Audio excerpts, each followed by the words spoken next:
I was signed at 18 years old, 19 years old, by a major label, dropped by 24. I mean, they're paying it. You willingly took their money.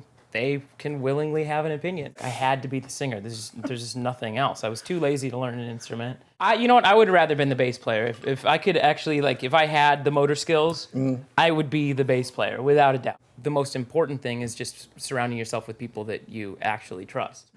I didn't want to get a real job.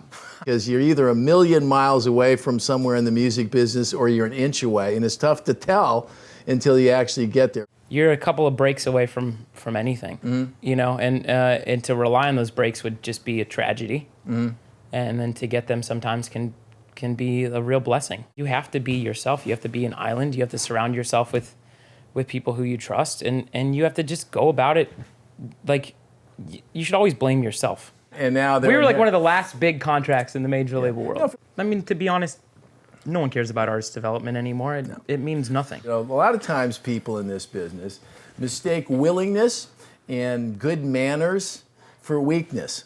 I remember at the time in the format when we were getting courted, someone was like, this band needs to develop. And our thought was like, fuck you, we're not gonna develop. Like, we're ready to go right now. Some people just don't respond to reason. I can be difficult when it comes to songwriting.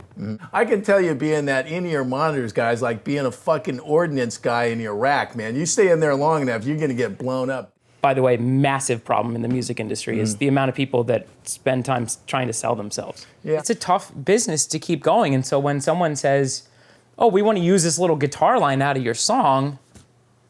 Sure. Yeah, absolutely. You gotta write the great songs, and you gotta let your music go where people are if you want them to hear it. I'm not a dialed-in internet guy. I don't have any social media or anything like that. I use Yelp. If Eddie Vedder was on Twitter, like I wouldn't have loved Eddie Vedder. I love Eddie Vedder because of what I don't know about him. I feel like nowadays there's people want to love the person as much as they want to love the music.